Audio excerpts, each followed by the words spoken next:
कृषि कानूनों को रद्द करने की मांग पर अड़े संयुक्त किसान मोर्चा ने एक बार फिर से केंद्र से बातचीत करने की बात दोहराई है। मीडिया से मुखातिब होते हुए किसान संयुक्त मोर्चा के नेता बलबीर राजेवाल ने कहा कि वो वार्ता के लिए केंद्र की महज एक कॉल से दूर हैं। उन्होंने कहा कि 26 मई को किसान आंदोलन को 6 महीने पूरे हो जाएंगे और इस मौके पर देश भर में किसान आंदोलन के समर्थन और कृषि कानूनों के विरोध में काले झंडे फहराए जाएंगे। किसान मोर्चा ने आरोप लगाया कि कोरोना के नाम पर किसान आंदोलन को बदनाम किया गया। उनके मुताबिक सरकार की ओर से सिंघू बॉर्डर पर किसानों के वैक्सीनेशन के लिए कोई नहीं पहुंचा। राजेवाल ने कहा कि अगर केंद्र की ओर से बातचीत की पहल नहीं की जाती तो वो बंगाल विधानसभा और यूपी के पंचायती चुनाव में हार चुकी बीजेपी का यूपी विधानसभा चुनाव में भी बहिष्कार करेंगे।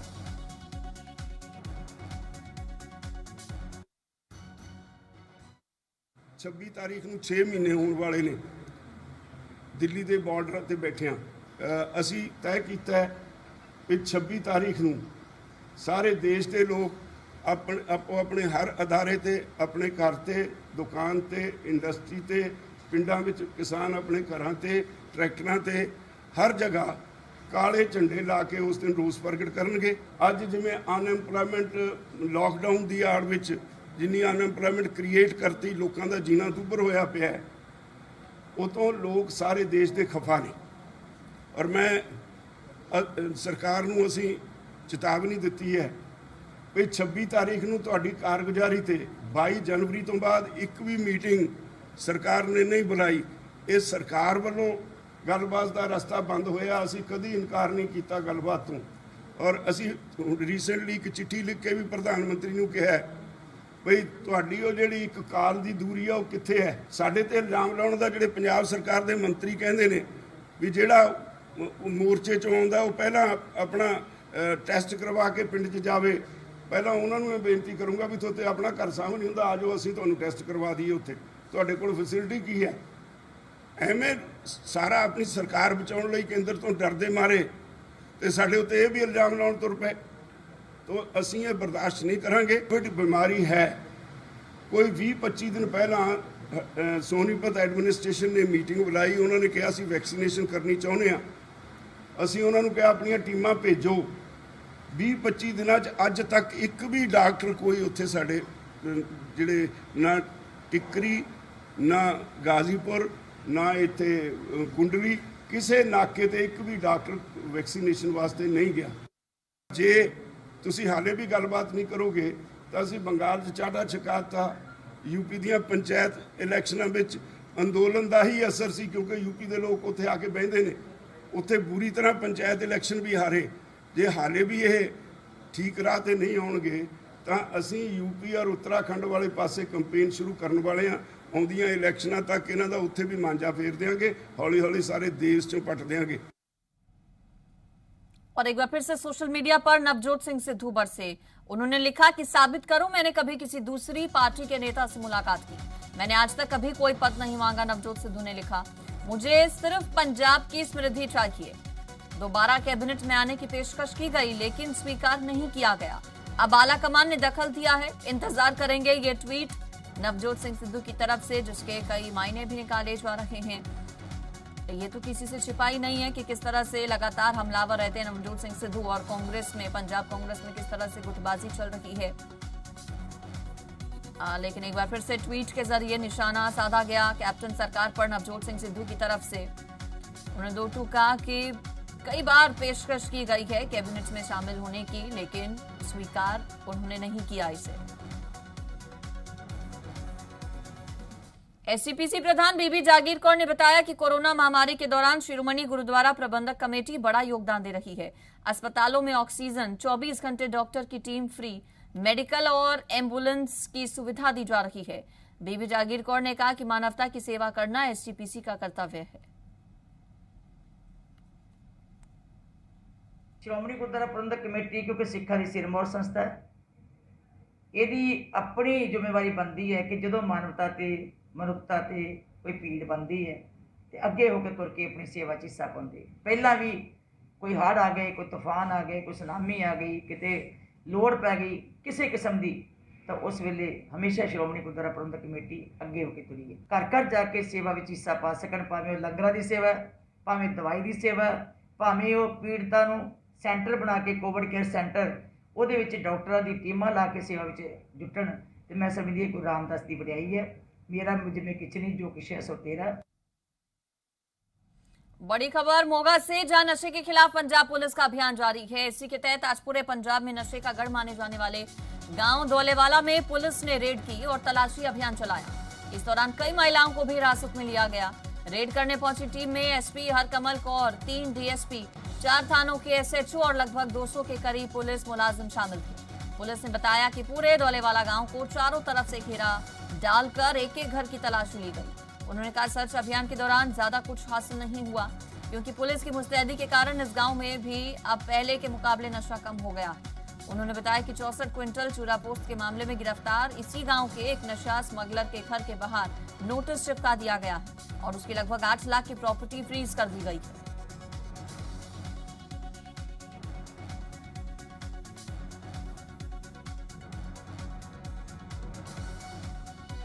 पुलिस ने नशा तस्करों पर नकेल कसी, पूरे गांव को नशा मुक्त करने की कोशिश रहेगी। पुलिस ने कहा नशे का गढ़ माने जाने वाले गांव धौलेवाले का ये पूरा मामला, जहां छापेमारी की कार्रवाई को अंजाम दिया गया एक बड़ी टीम की तरफ से। सुबह 5 बजे गांव में तलाशी अभियान चलाया गया। कई महिलाओं को भी हिरासत में लिया गया है पुलिस की तरफ से। पूरे गांव को नशा मुक्त करने की कोशिश रहेगी, पुलिस ने कहा।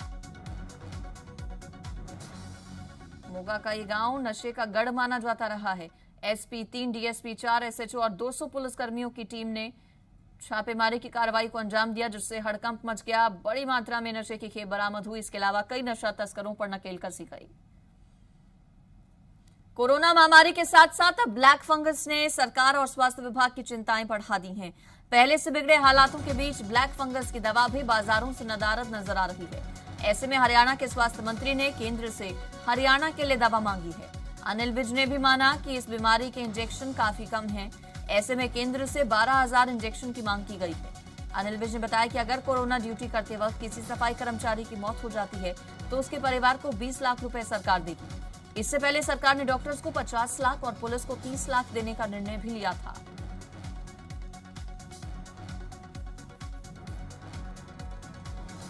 ब्लैक फंगस की दवा की भारी कमी हरियाणा में भी नजर आ रही है और इसको देखते हुए केंद्र सरकार से इंजेक्शन की, ब्लैक फंगस के इंजेक्शन की दवाई की मांग की गई है। कुछ मात्रा में हमें मिली भी है और वो जो हमने एक्सपर्ट कमेटी बना रखी है, गंभीरता के हिसाब से जो ज़्यादा जिसको ज़रूरत है उसको पहले दी जाए और वो दी जाए, लेकिन काफ़ी कम हैं जो इंजेक्शन्स मिल रहे हैं। हमने 12,000 इंजेक्शन्स की केंद्र सरकार से भी मांग की है। हरियाणा के जिला अंबाला से अब राहत भरी खबर सामने आ रही है। अंबाला में कोरोना को लेकर स्थिति सामान्य होती दिख रही है। अंबाला के कोविड अस्पतालों में अब 40% बेड खाली हो गए हैं। वहीं ऑक्सीजन की खपत भी कम हो गई है। पिछले 3 से 4 दिन से केस भी लगातार 200 से कम आ रहे हैं। फिलहाल जिले में 2000 के करीब एक्टिव केसेस हैं। तो राहत की खबर, अच्छी खबर अंबाला से, जहां पर कोविड केसेस में गिरावट दर्ज की जा रही है। देखिए, हमारे ज़िले में पर्याप्त मात्रा में बेड्स खाली हैं। लगभग 40% के आसपास अभी हमारे पास बेड वेकेंट है और जो ऑक्सीजन की स्थिति है वो हमारे कंट्रोल में है। हम अगले 24 से 48 घंटे तक ऑक्सीजन के लिए पर्याप्त मात्रा में हमारे पास ऑक्सीजन है। सर कितने मरीज है सर वर्तमान में सर? इस टाइम हमारे पास ज़िले में लगभग 2000 के आसपास एक्टिव मरीज हैं, जिसमें से अधिकतम जो है वो होम आइसोलेशन में है और हॉस्पिटल्स में जो है वो 7 से 8% मरीज। खबर पटियाला से, जहां राजेंद्र अस्पताल में कोरोना से 24 मौतें हुई हैं। पिछले 24 घंटे में 24 कोरोना मरीजों की जान गई। पटियाला के रहने वाले 12 मरीजों की मौत हुई। मरने वालों में 11 दूसरे जिलों के मरीज हैं और एक दूसरे राज्य के मरीज की भी मौत हुई है। राजेंद्र अस्पताल में 24 घंटे में 24 मौतें होने से हड़कंप मचा है। पटियाला के रहने वाले इन 24 में से 12 मरीज बताए जा रहे हैं। 11 दूसरे जिलों के हैं। पटियाला के अलावा पंजाब के दूसरे जिले, इसके अलावा एक दूसरे राज्य का, अन्य राज्य का मरीज जिसकी कोरोना के चलते मौत हो गई। पटियाला के राजेंद्र अस्पताल का ये पूरा मामला, जहां 24 घंटे में 24 कोरोना मरीजों की मौत से हड़कंप मचा है।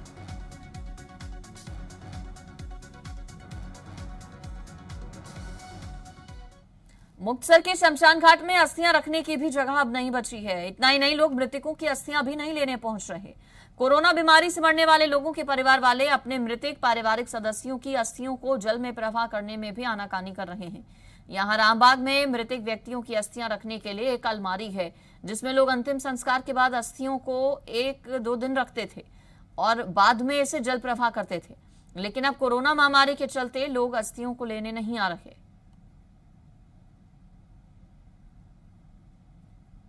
ਇਹ ਜਿਹੜੀ ਬਿਮਾਰੀ ਹੈ, ਜਿਹੜੀ ਨਾਮਰਾਦ ਬਿਮਾਰੀ ਨੂੰ ਆਪਾਂ ਕਹਿ ਸਕਦੇ ਹਾਂ, ਇਸ ਨੇ ਦੁਨੀਆ ਤੇ ਕਹਿਰ ਲਿਆ ਤਾ। ਇੱਕ ਦਿਨ ਚ 6 ਤੋਂ ਲੈ ਕੇ 7 ਸੰਸਕਾਰ ਅਸੀਂ ਕਰਦੇ ਹਾਂ। ਸਾਡੇ ਕੋਲ ਇਲੈਕਟ੍ਰੋਨਿਕ ਯੂਨਿਟ ਬਣਿਆ ਹੋਇਆ, ਅਸੀਂ 2.5 ਘੰਟੇ ਆਪਣਾ ਤਾਂ ਫੁੱਲ ਚਗਾ ਦਿੰਦੇ ਹਾਂ। ਤੇ ਤਕਰੀਬਨ ਇਹ ਹੈ ਕਿ ਕਿਉਂਕਿ ਸਾਡੀ ਟੀਮ ਬਣੀ ਹੋਈ ਹੈ, ਮੈਨੂੰ ਇੱਥੇ ਰਹਿਣਾ ਪੈਂਦਾ, ਸਾਡੇ ਸਟਾਫ ਨੂੰ ਰਹਿਣਾ ਪੈਂਦਾ ਇੱਥੇ। ਜੋ ਸਾਡੀ ਪੂਰੀ ਟੀਮ ਦਾ ਮੈਂ ਧੰਨਵਾਦ ਕਰਦਾ ਕਿ ਰਾਤ ਨੂੰ ਜਦੋਂ ਕੋਈ 8 ਵਜੇ ਸੰਸਕਾਰ ਆ ਗਿਆ, ਉਹਦੇ 11 ਵਜੇ ਫੁੱਲ ਚਗਾਏ, 11:30 3:30 ਚਗਾਏ, ਉਦੋਂ ਮੁੜ ਕੇ ਫਿਰ 4 ਵਜੇ ਕਰਾ ਕੇ ਫਿਰ ਅਸੀਂ ਤਕਰੀਬਨ ਘਰੇ ਜਾਈਦਾ ਜੀ। जींद के रूपगढ़ गांव में कोरोना के तेजी से बढ़ते पॉजिटिव मामलों ने गांव की सोच को भी पॉजिटिव कर दिया है। किसान आंदोलन के समर्थन के चलते करीब 4,500 की आबादी वाले जींद के इस गांव ने वैक्सीनेशन का पूर्ण रूप से बहिष्कार कर दिया था। आज उसी गांव में कोरोना इतना फैल गया कि ग्रामीणों की आंखें खुल गईं। कल तक वैक्सीनेशन का बहिष्कार करने वाले रूपगढ़ गांव में आज वैक्सीन भी लगवाई जा रही है और ग्रामीणों की तरफ से कोरोना की सावधानियां भी बरती जा रही हैं। 100 के करीब रैपिड एंटीजन टेस्ट करे हैं, जिनमें मौके पर एक ही पॉजिटिव केस मिला है। उसकी उसी टाइम दवाई, इलाज और होम आइसोलेशन किया गया। हम कंडेला भी भेज रहे टेस्ट के लिए। जो वैक्सीनेशन अब करा रहा है उसको कंडेला या जींद जहाँ भी हो जाना चाहे हम उसको मोटिव करके लगवा रहे हैं ज़्यादा से ज़्यादा। आज जो हमारे गांव रूपगढ़ के अंदर 10-12 ट्रैक्टर करके हमने इकट्ठे और पूरा गांव को सैनिटाइज कर रहे हैं और हमने गांव के से इकट्ठा 2 लाख रुपये इकट्ठा किया है। पहले हम प्रशासन सहयोग नहीं करा थे, अब सहयोग भी करांगे और सैनिटाइज भी करवाएंगे। जो टिक्के टाके लगवाएंगे टिक्के भी लगवाएंगे अपने। तो लोगों की समझ में आ चुका है। पहले इसको हल्के में ले रहे थे, अब थोड़ा ज़्यादा उसमें ले रहे हैं। बिल्कुल आप देखने लग रहे हो, मार्केट भी तकरीबन बंद पड़ी है। लोग घरों से नहीं निकल रहे, कम निकल रहे। पंजाब के मेडिकल एक्सपर्ट कमेटी के चेयरमैन और पद्म भूषण अवार्डी डॉक्टर के तलवार ने कोरोना के इलाज और इससे जुड़े भ्रम पर महत्वपूर्ण जानकारी दी। जी मीडिया से खास बातचीत में डॉक्टर के तलवार ने कोरोना संक्रमण से निपटने की चुनौती पर सरकार को अहम सुझाव भी दिए हैं। ये जी ब्लैक फंगस जिहदे बारे बहुत मीडिया च भी दस्सिया जा रहा है, ये भी बड़ी सीरीयस बीमारी है। ये फंगस जो कोविड के पेशेंट हैं, जो रिकवर होने तो बाद ये हम हस्पताल जा रहे हैं, इस तरह की बीमारी। मेरी आपको बेनती है कि अगर किसी को कोविड है और शुगर की बीमारी है, अगर आपको जो डॉक्टर स्टीरॉयड दे रहा है, इसको उससे जरा पूछ के समझ के कि कोई ज़्यादा डोज तो नहीं दे रहा और अगर ज़रूरत है तो ही दे रहा है, तो वो अगर प्रिकॉशन लोगे फिर इस बीमारी तो बचा जा सकता है। पंजाब के स्वास्थ्य मंत्री बलबीर सिद्धू की सख्ती का असर नजर आ रहा है, जिसके बाद पटियाला में अस्पतालों ने रेट लिस्ट लगानी शुरू कर दी है। निजी अस्पताल ने वर्धमान का रियलिटी चेक किया तो यहां ये लिस्ट लगी नजर आई। बता दें कि स्वास्थ्य मंत्री ने प्राइवेट अस्पतालों और लेबोरेटरीज द्वारा ओवरचार्ज करने को लेकर सख्ती दिखाने के संकेत दिए थे। उन्होंने कहा था कि अस्पताल अपने रेट डिस्प्ले करें, इस महामारी के दौर में मुनाफे की ना सोचें। पंजाब सरकार को नवी हदायत आई ने ते ਉਹਦੀ ਕੋਈ ਲਿਸਟ ਲਾਈ ਹੋਈ ਤੁਹਾਡੇ ਵੱਲੋਂ? ਬਿਲਕੁਲ ਜੀ, ਅਸੀਂ ਸਟੇਟ ਗਵਰਨਮੈਂਟ ਦੀਆਂ ਸਾਰੀਆਂ ਹਦਾਇਤਾਂ ਤੇ ਸਾਨੂੰ ਸਿਵਲ ਸਰਜਨ ਅਥਾਰਟੀਜ਼ ਤੇ ਲੋਕਲ ਡੀਸੀ ਸਰ ਵੱਲੋਂ ਜਿਹੜੀਆਂ ਹਦਾਇਤਾਂ ਆਈਆਂ ਜਾਂਦੀਆਂ ਅਸੀਂ ਉਹਨਾਂ ਦੀ ਪਾਲਣਾ ਕਰਦੇ ਹਾਂ ਤੇ ਅਸੀਂ ਆਪਣੇ ਪੇਸ਼ੈਂਟਸ ਨੂੰ ਵੀ ਜਿਹੜੀ ਕੈਪਿੰਗ ਸਾਨੂੰ ਦਿੱਤੀ ਹੋਈ ਹੈ ਅਸੀਂ ਉਸੇ ਹਿਸਾਬ ਨਾਲ ਚਾਰਜ ਕਰਦੇ ਹਾਂ ਤੇ ਉਸੇ ਹਿਸਾਬ ਦੇ ਨਾਲ ਅਸੀਂ ਟੇਕ ਕੇਅਰ ਕਰਦੇ ਹਾਂ।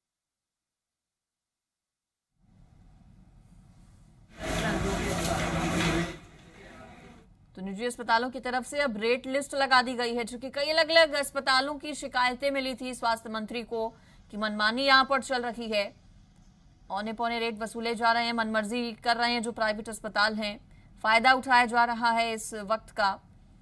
इसके बाद सख्ती दिखाई सरकार ने और यह आदेश जारी किया कि सभी जो प्राइवेट अस्पताल हैं वो लिस्ट जो है वो डिस्प्ले करें सभी टेस्ट की, जिसके बाद अब इसकी शुरुआत हो चुकी है।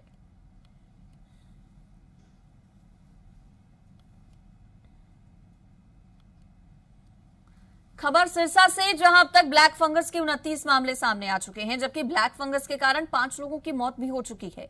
इसमें एक नाबालिग बच्चे के अलावा 2 महिलाएं और 2 व्यक्ति शामिल हैं। डॉक्टर्स का कहना है कि ज्यादातर ब्लैक फंगस के मामले में डायबिटीज कोरोना रोगियों पर देखा गया। सिरसा में नागरिक अस्पताल में फिजिशियन और न्यूरोसर्जन नहीं है, इसलिए यहां मरीजों का उपचार नहीं हो पा रहा। वहीं ऐलानाबाद के एसडीएम दिलबाग सिंह ने कहा कि प्रशासन ब्लैक फंगस के मरीजों को स्वस्थ करने के लिए दवाइयों समेत दूसरे इंतजाम कर रहा है। ब्लैक फंगस की वजह से 5 लोगों की मौत हो चुकी है अभी तक। सिरसा से ये खबर दे रहे हैं आपको, जहां 5 लोगों की ब्लैक फंगस के चलते जान जा चुकी है। कोरोना के बाद सिरसा में अब ब्लैक फंगस का कहर देखा जा रहा है। 5 लोग जिनकी मौत हुई है, उनमें 2 महिलाएं, 2 व्यक्ति और 1 बच्चा भी शामिल है।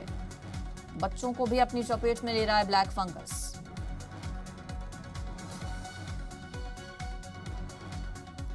फोन लाइन पर विजय कुमार जुड़ गए हमारे संवाददाता ज्यादा जानकारी के साथ।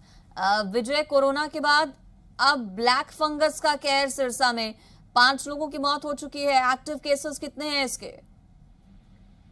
बिल्कुल बता दूं कि कोरोना के बाद अब ब्लैक फंगस ने अपने पांव पसारने शुरू कर दिए हैं। अभी तक बात की जाए तो सिरसा जिला में 29 ब्लैक फंगस के मरीज मिले हैं, जो सिरसा के साथ साथ पंजाब और राजस्थान के मरीज बताए जा रहे हैं, जिनका इलाज सिरसा के प्राइवेट अस्पतालों में चल रहा है। जबकि 5 लोगों की मौत हो चुकी है, जिनमें एक नाबालिग बच्चा भी शामिल है। कुल मिला के कहा जाता है कि ब्लैक फंगस का काफी खतरनाक रूप सिरसा में देखने को मिल रहा है। 5 लोगों की अब तक मौत हो चुकी है। हालांकि जो अग्रवाल मेडिकल कॉलेज है, उसको एक सेंटर बनाया गया है, जहां जो सरकारी जो ट्रीटमेंट होगा वहां अग्रवाल मेडिकल कॉलेज में किया जाएगा, जिसको लेकर स्वास्थ्य विभाग और जिला प्रशासन की कई बार मीटिंग हो चुकी है और निर्देश दिए गए हैं कि ऐसा कोई भी ब्लैक फंगस का मरीज मिलता है तो तुरंत या तो सिरसा के प्राइवेट अस्पतालों में उसको एडमिट कर उसका इलाज किया जाए या अग्रवाल मेडिकल कॉलेज में रेफर करके उसका ट्रीटमेंट किया जाए। ठीक, शुक्रिया आपका विजय इस पर जानकारी देने के लिए। तो ब्लैक फंगस की वजह से सिरसा में अभी तक 5 लोगों की मौत हो चुकी है।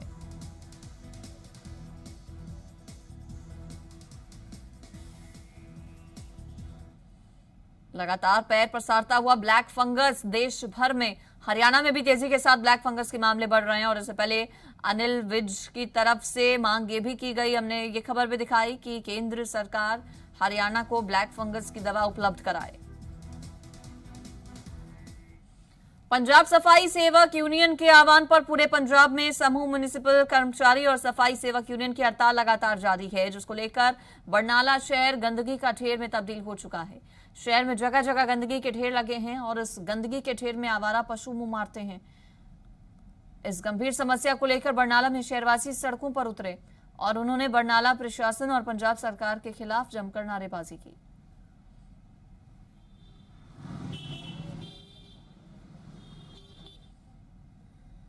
ਤੇ ਇਹ ਬਹੁਤ ਵੱਡੀ ਬਿਮਾਰੀ ਫੈਲ ਰਹੀ ਹੈ। ਅਸੀਂ ਸਰਕਾਰ ਨੂੰ ਇਹ ਮੰਗ ਕਰਾਂਗੇ ਵੀ ਇਹਨੂੰ ਛੇਤੀ ਤੋਂ ਛੇਤੀ ਦਾ ਨਿਪਟਾਰਾ ਕੀਤਾ ਜਾਏ। ਸਫਾਈ ਸੇਵਕਾਂ ਨਾਲ ਬਹਿ ਕੇ ਜੋ ਵੀ ਉਹਨੇ ਪ੍ਰੋਬਲਮ ਹੈ ਸੋਲਵ ਕੀਤੀਆਂ ਜਾਣ ਜੀ। ਇੱਕ ਕੋਈ ਛੋਟੀ ਸਮੱਸਿਆ ਨਹੀਂ ਹੈਗੀ, ਇਹ ਬਹੁਤ ਵੱਡੀ ਹੈ। ਇਹ 'ਚ ਕਈ ਤਰ੍ਹਾਂ ਦੀਆਂ ਬਿਮਾਰੀਆਂ ਨੇ ਜਿਹੜੀਆਂ ਹਰ ਇਨਸਾਨ ਨੂੰ ਪ੍ਰਭਾਵਿਤ ਕਰਦੇ ਨੇ।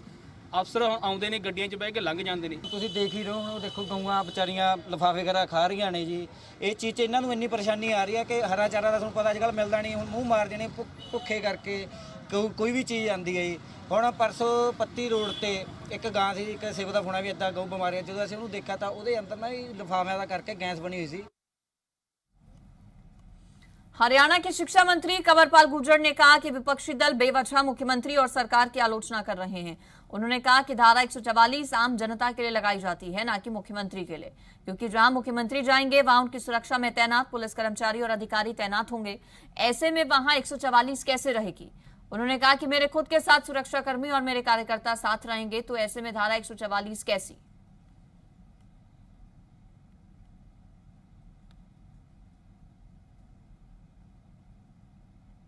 जितने भी हमारे मेडिकल कॉलेज हैं उनमें 20-20 बेड की व्यवस्था करती है, 20-20 बेड हमने उसके लिए नहीं करती है। दूसरा, मैं आपके चैनल के माध्यम से एक बात जरूर कहना चाहूँगा कि उससे इतनी घबराने की जरूरत नहीं है लोगों को, क्योंकि वो कोई ऐसा नहीं है कि एक से दूसरे व्यक्ति को संक्रमित कर सकता है, ऐसा उसका नहीं है। सरकार पूरी तरीके से सजग है उसके मामले में सबसे अच्छी बात यह है कि वो एक दूसरे से एक से दूसरे के पास फैलने वाली बीमारी नहीं है, उसको है तो उसमें कोई इतनी घबराहट की बात नहीं है, वो उसमें हौसला रखना चाहिए। दावे के साथ कह सकता हूँ कि जितनी अच्छी व्यवस्था और जितने कम टाइम में हिंदुस्तान में सरकार ने की, मैं दावे के साथ कह सकता हूँ पूरी दुनिया में कहीं भी इतनी अच्छी व्यवस्था इतने कम टाइम में किसी ने नहीं की है। चाहे पेशेंट का रेट लगा लो और चाहे आप मृत्यु दर लगा लो, पूरी दुनिया में सबसे कम भारत की है। अगर आप अमेरिका के साथ तुलना करो, चाहे आप इंग्लैंड के साथ तुलना करो, चाहे आप इटली के साथ तुलना करो, हमारी जो परफॉर्मेंस है वो सबसे बेटर है। सोनीपत में होमगार्ड के जवान राजेश ने अपने प्रयास से अब एक ऐसी मोटरसाइकिल तैयार की जिस पर सैनिटाइजेशन मशीन रखी गई है। अब तंग गलियों और भीड़भाड़ वाले इलाकों को भी सैनिटाइज किया जा सकेगा।